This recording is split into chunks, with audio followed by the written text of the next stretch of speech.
محترم ناظرین، آداب و سلام۔ گزشتہ ایپیسوڈ میں آپ نے ناول آتش فشاں کے ابتدائی 4 ابواب سماعت فرمائے۔ واضح ہو کہ ناول آتش فشاں کی کہانی 1942 کے دوران آزادی کی جدوجہد اور ہندوستانی معاشرے اور ماحول پر مبنی ہے۔ مہاتما گاندھی، پنڈت جواہر لال نہرو، سردار ولبھ بھائی پٹیل اور مولانا ابوالکلام آزاد جیسے قومی رہنما ملک کی آزادی کی جدوجہد کے روح رواں تھے۔ ان کی آواز پر لبیک کہنے والے ملک کے طول و عرض میں پھیلے ہوئے تھے۔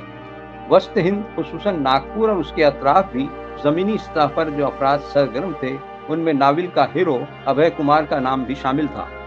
ناول کے باب اول دوم میں بتایا گیا ہے کہ ابھے کمار مورس کالج ناگپور میں ریسرچ اسکالر کی حیثیت سے زیر تعلیم تھا۔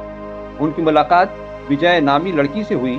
یہ ملاقات بعد میں محبت میں بدل گئی اور دونوں نے ایک ساتھ جینے مرنے کی قسم کھائی، گویا دونوں نے شادی کر لی۔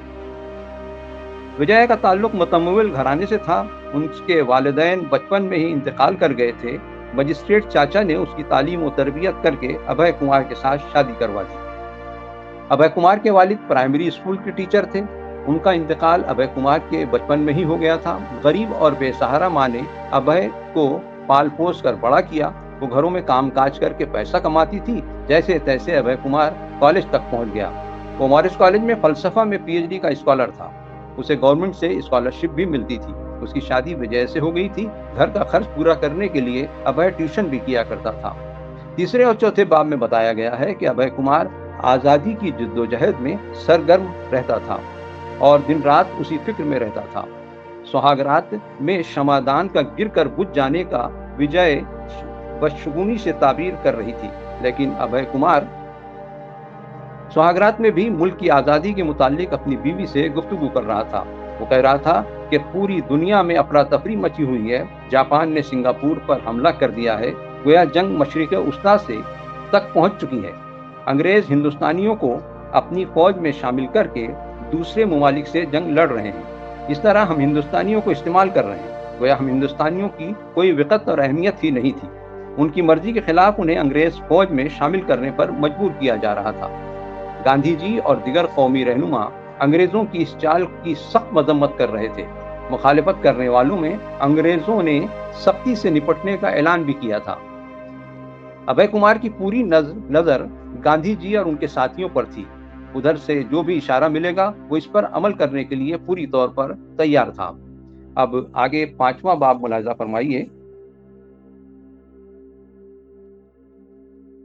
14 جولائی 1942 کو کانگریس ورکنگ کمیٹی کی وردھا میں ایک میٹنگ ہوئی، جس میں کوئٹ انڈیا بھارت چھوڑو کی تجویز پاس ہوئی۔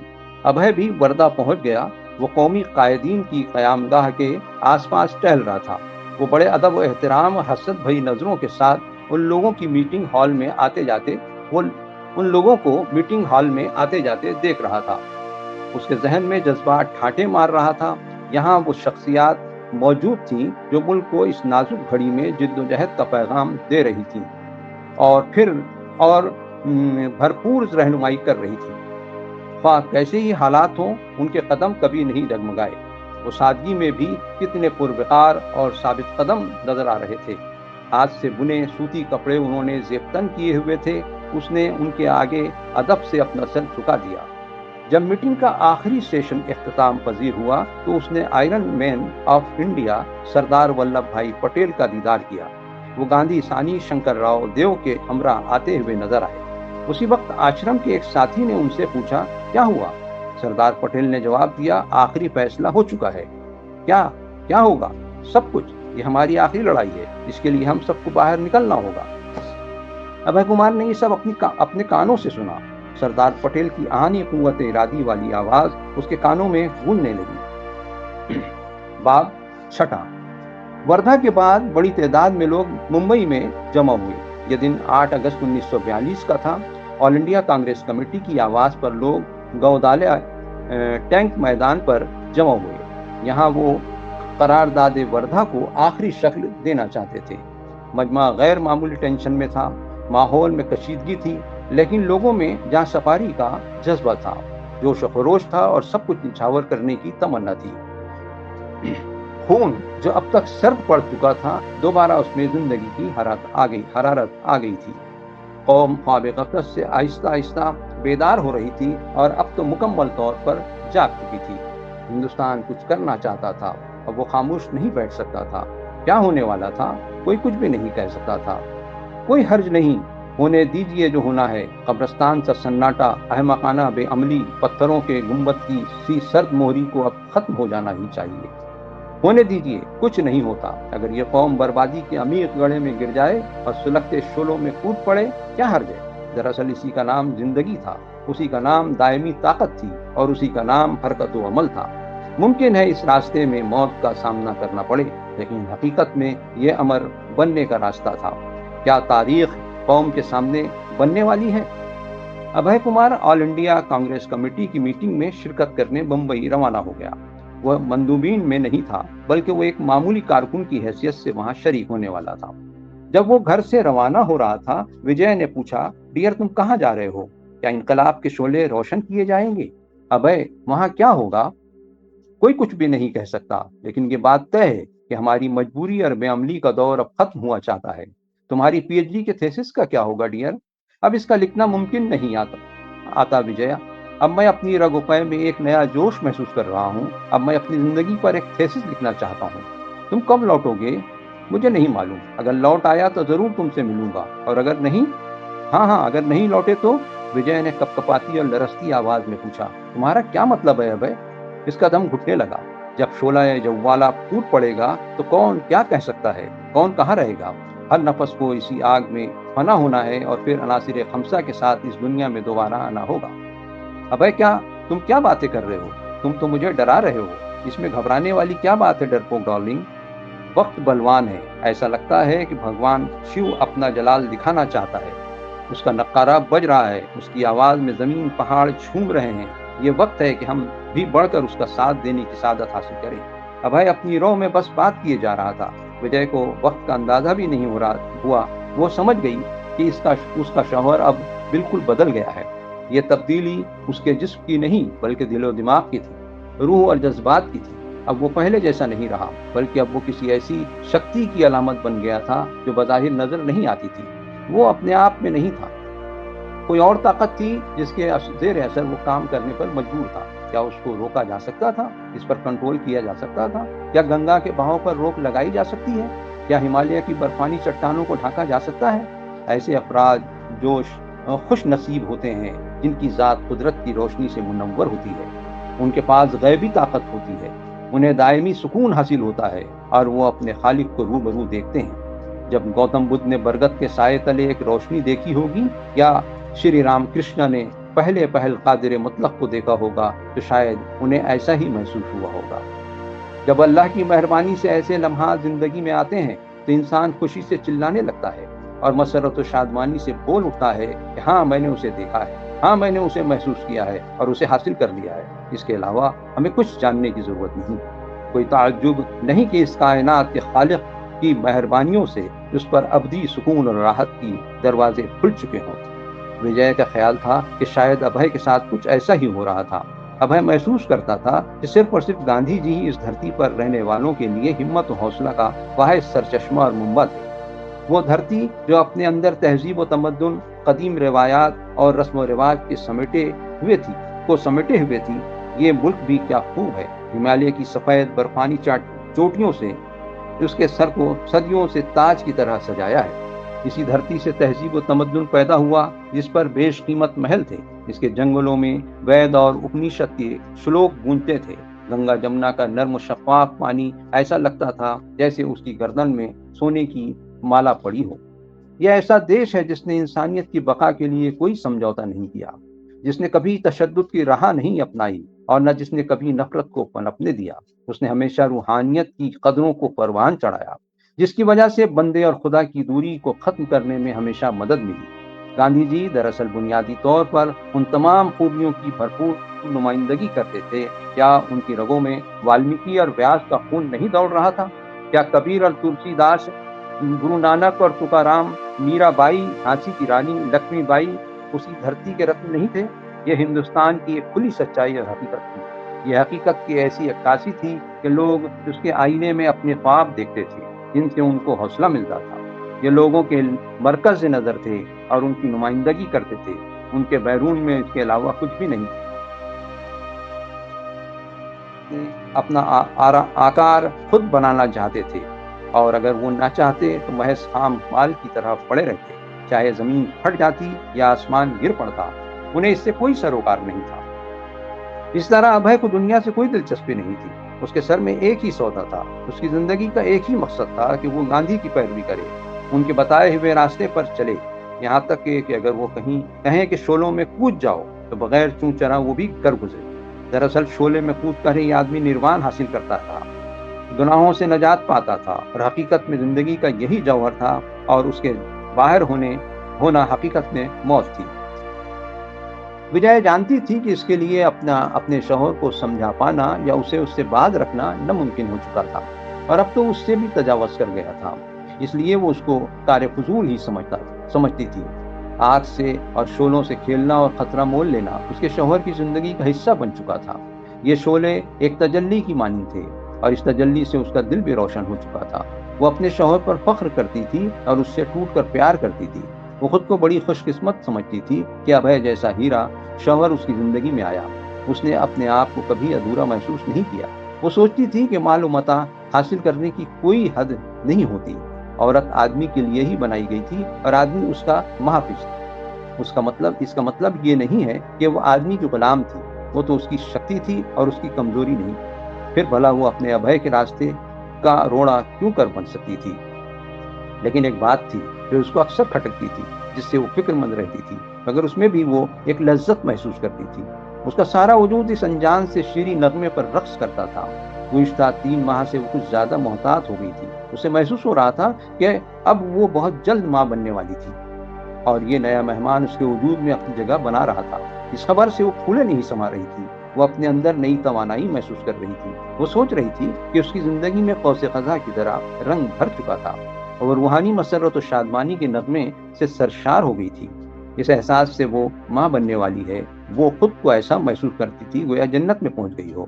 لیکن اسی کے ساتھ وہ نئی ذمہ داری کے بوجھ تلے خود کو دبا دبا سا محسوس کرتی تھی۔ حالات اگر سازگار رہے تو فکر کی کوئی بات نہیں تھی۔ ابھے کو ریسرچ اسکالرشپ تو ملتی ہی تھی، اور کچھ اسکول کے بچوں کو ٹیوشن پڑھا کر تھوڑا پیسہ پس انداز کیا جا سکتا تھا۔ دونوں کے منع کرنے کے باوجود ابھے کی ماں گھروں میں کام تو کرتی ہی تھی، اس سے بھی کچھ آمدنی ہو جاتی تھی۔ ان کے ذرائع بہت محدود تھے، اور ان کی زندگی بھی انتہائی سادہ تھی۔ انہوں نے کبھی محسوس ہی نہیں کیا کہ انہیں کسی چیز کی حاجت ہے۔ وہ سوچتی تھی کہ انسان کی ضروریات تو ساتھ ساتھ ہیں، پھر اس کی وجہ سے کوئی پریشان ہوا جائے۔ ان کے گھر میں ایک چیز تھی جو عام طور پر گھروں سے انقطاع ہوتی جا رہی تھی، وہ ہے ان تینوں میں باہمی پیار، محبت اور خلوص۔ وہ ایک دوسرے کے لیے جان بھی دینے کے لیے تیار تھے۔ ان کا گھر جس کی وجہ سے بقائے نور بنا ہوا رہتا تھا، ہر کوئی ایک دوسرے کی تکلیف کا خیال رکھتا تھا، اور وہ ایک دوسرے کے آرام کے لیے اپنا آرام قربان کرنے کے لیے تیار رہتا تھا۔ ابھے کی ماں اکثر کہتی تھی کہ جنت آسمان کے اوپر تھوڑی ہے، اور نہ ہی یہ مرنے کے بعد حاصل کی جا سکتی ہے۔ جنت کسی کو دیکھنا ہو تو وہ ہماری اس چھوٹی سی کٹیا میں دیکھ سکتا ہے۔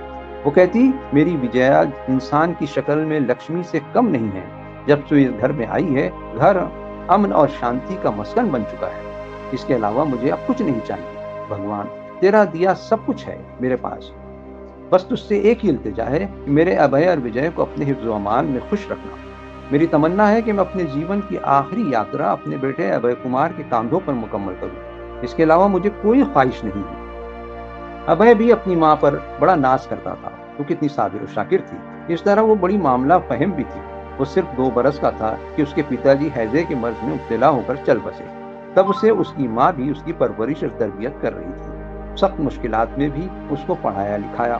اس کے پتا جی گاؤں کی ایک اسکول میں ٹیچر تھے۔ انہوں نے ترکہ میں صرف 300 روپے چھوڑے تھے جو گاؤں کے پوسٹ آفس میں جمع تھے، لیکن اصل پونجی جو انہوں نے اپنی بیوہ اور بچے کے لیے چھوڑی تھی وہ اچھے اخلاق اور خودداری کا خزانہ تھا، جس کی وجہ سے وہ زندگی کے توگ و دو میں ثابت قدم رہ سکے۔ ابھے کی ماں نے زبردست غربت کا سامنا کیا، سخت محنت کی، اور بعض اوقات تو اسے خفت بھی اٹھانی پڑی، لیکن کبھی اس نے اپنے دل میں اس کی تلخی محسوس نہیں کی۔ یہاں تک کہ وہ نہ صرف بے عزتی بلکہ اس کے ساتھ ناروا سلوک بھی کیا جاتا تھا۔ لیکن وہ سب کچھ نظر انداز کر جاتی اور صرف محبت ہی بانٹتی رہتی۔ وہ زندگی بسر کرنے کے لیے اکثر تلخ گھونٹ پی کے رہ جاتی، مگر کبھی اپنا توازن بگڑنے نہیں دیتی۔ اپاس رکھنا تو اس کے معمول میں شامل تھا۔ بارش کے 4 مہینوں میں جو تہوار کا بھی موسم ہوتا، ماں دن میں ایک ہی مرتبہ کھاتی، لیکن اکثر یہ 4 مہینے 1 سال تک محیط ہو جاتا۔ لیکن اپنے بچے کے لیے گرم کپڑے اور دودھ دینا وہ اور پیر کو شیو راتری کا اپاس رکھنا کبھی نہیں بھولتی۔ یہ کوئی 1 مہینہ یا سال کا معاملہ نہیں تھا، بلکہ برسوں سے اس کا یہ عمل جاری تھا، اور یہ اس کی روزمرہ زندگی کا معمول بن گیا تھا۔ اس کی وجہ سے اس کے چہرے پر بہت جلد جھریاں پڑ گئی۔ صرف 45 سال کی عمر میں اس کے بال سفید ہو گئے، لیکن اس کو اس کی کوئی فکر نہیں تھی۔ اس کے چہرے سے ایک خاص قسم کا اطمینان جھلکتا تھا۔ اس کی آنکھوں میں نور کی سی چمک تھی۔ اس کی مسکراہٹ میں بلا کی کشش اور معصومیت تھی۔ چاہے کیسے ہی حالات ہوں، وہ ہمیشہ مسکراتے رہتی۔ اس نے کبھی اپنا آپا نہیں کھویا، یہاں تک کہ جب اس کا پتی سورگ واسی ہوا اور اس وقت بھی اس نے صبر کا دامن نہیں چھوڑا۔ اس وقت اسے بہت تعجب اور حیرت ہوئی جب لوگ اسے ارتھی کے ساتھ گھاٹ تک جانے کے لیے منع کر رہے تھے۔ گاؤں کے مکھیا نے بھی اس پر سخت اعتراض کیا اور کہا کہ عورتیں ایسی جگہوں پر نہیں جاتی، لیکن اس نے کہا نہیں بھائی، مجھے مت روکو، میں تمہارے پیچھے جاؤں گی اور دیکھوں گی کہ میرے شوہر کی آخری رسومات اچھی طرح سے ہوئی ہیں تاکہ اس کی آتما کو شانتی ملے۔ پھر اس نے اپنے 2 سالہ بچے ابھے کو گود میں اٹھایا اور میت کے پیچھے پیچھے چلنے لگی۔ لوگ گھبرا رہے تھے کہ کہیں وہ اگنی میں کود کر اپنے پتی کے ساتھ ستی نہ ہو جائے۔ اسی وجہ سے اس وقت اس کی نگرانی کے لیے 4 آدمی مقرر کیے گئے تھے۔ اس نے ان سے کہا کہ کیا تم پاگل ہو گئے ہو بھائی؟ کیا تم سوچتے ہو کہ اس بچے کو تنہا چھوڑ کر میں دنیا سے رخصت ہو جاؤں گی؟ کیا احمقانہ بات ہے۔ جب ارتھی کو اگنی دی گئی، وہ ایک پیپل کے درخت کے نیچے ایک دم بت کی طرح بیٹھی رہی۔ وہ اپنے کھلی آنکھ سے سارے رسومات دیکھتی رہی۔ اس کا بچہ معمولی کپڑوں میں زمین پر قریب ہی بیٹھا تھا۔ اسے تھوڑا تھوڑا سمجھ رہا تھا کہ اس کی دنیا بدل چکی تھی۔ پھر اس نے ابھے کی پرورش و پرداخت میں ساری قوت جھونک دی۔ اس نے اس کو تعلیم سے آراستہ کیا۔ حالانکہ وہ خود معمولی تعلیم یافتہ تھی، صرف 2 یا 3 کلاس ہندی پرائمری اسکول تک ہی وہ پڑھی تھی، لیکن اس کے پتی ہیڈ ماسٹر تھے، اس لیے ان کی صحبت میں اس نے رامائن اور بھگوت گیتا جیسی مذہبی کتابیں پڑھنا سیکھ لی تھی۔ ابھے نے دراصل اپنی ماں سے ہی دیش بھکتی کا سبق بچپن سے ہی سیکھا تھا، اس لیے وہ اپنے دھرم اور سنسکرتی سے پیار کرتا تھا کہ اس کی ماں اس کی روحانی طاقت کی علامت تھی۔ وہ اپنی ماں پر دیوی کی مہربانی اور کرپا محسوس کرتا تھا۔ ماں نے شاید گاندھی جی کو صرف ایک بار دیکھا تھا اور اسے یقین تھا کہ وہ رام اور کرشنا کے اوتار تھے۔ بھگوت گیتا میں صاف لکھا تھا، جب کبھی دھرم سنکٹ میں آئے گا تو الگ الگ زمانے میں رام اور کرشنا بار بار پرکٹ ہوں گے، جنم لیں گے۔ ماں ابھے سے کہتی تھی، بیٹا دیکھ، گاندھی جی بھگوان کے اوتار ہیں، ہم کتنے خوش قسمت ہیں کہ ان کے عہد میں جی رہے ہیں۔ ہم کہہ سکتے ہیں کہ وہ واحد شخصیت ہیں جو ہمارے دیش کو بچا سکتے ہیں اور اس کے سنہری دور کو لوٹا سکتے ہیں۔ اگر تم ان کی سیوا کرو گے تو سمجھو کہ تم نے بھگوان کی سیوا کی۔ ابھے کی ماں نے گاندھی جی کی طرح چرخہ بننا شروع کر دیا۔ وہ اپنے کپڑے اپنے ہاتھوں سے بنتی تھی۔ اس سوتی کپڑے سے ابھے کے لیے کرتا پاجامہ بنایا جاتا تھا۔ وہ روزانہ گیتا کا پاٹھ پڑھتی اور رام دھن گاتی جو گاندھی جی کو سب سے زیادہ پسند تھی، رگھوپتی راگھو راجا رام پتیت پاون سیتا رام۔ ابھے اپنی ماں سے حد درجہ متاثر تھا اور اسی وجہ سے وہ گاندھی جی کا دیوانہ تھا۔ گرام جہاں گاندھی جی رہتے تھے اس کے گاؤں سے زیادہ دور بھی نہیں تھا۔ وہ سال میں 1 یا 2 بار ضرور وہاں جاتا تھا اور اس کو مذہبی یا دھارمک یاترا سمجھتا تھا۔ کالج کے بحث و مباحثے میں حصہ لیتا یا پھر کالج میگزین کے لیے کوئی مضمون لکھتا تو وہ گاندھی جی کے نقطۂ نظر کو پیش کرنے سے نہیں چوکتا تھا۔ گاندھی جی کا ہفتہ وار اخبار ہریجن کا پابندی سے مطالعہ کرتا تھا۔ گاندھی جی پر برٹش، امریکن اور فرانس کے مصنفین اور دانشوروں کے مضامین وہ یونیورسٹی لائبریری میں تلاش کر کے پڑھتا تھا۔ وہ گاندھی جی کی آئیڈیالوجی کو کھول کر پی چکا تھا۔ اس نے کبھی گاندھی جی سے ملنے کی خواہش نہیں کی اور نہ ہی ان سے کبھی کچھ حاصل کرنا چاہا۔ اس کے خیال میں یہ تصنع قضیہ اوقات تھا۔ اس کے دل میں کسی قسم کا کوئی شبہ یا شک نہیں تھا۔ گاندھی جی کے خیالات اور ان کی تحریک کو وہ پوری طرح اپنے دل و دماغ میں اتار چکا تھا۔ گاندھی جی کے ایک ایک لفظ پر وہ یقین کرتا تھا۔ ابھے سرکاری نوکری کرنا بالکل پسند نہیں کرتا تھا۔ وہ صرف یونیورسٹی میں ریسرچ کرنا چاہتا تھا یا پھر کسی پرائیویٹ کالج میں لیکچرر بن کر زندگی گزارنا چاہتا تھا۔ اس سے جو وقت بچ جائے تو وہ اسے خدمت خلق میں لگانا چاہتا تھا۔ اسے پڑھانے اور اعلیٰ تعلیم حاصل کرنے کے علاوہ کچھ بھی پسند نہیں تھا۔ باب 7۔ 1942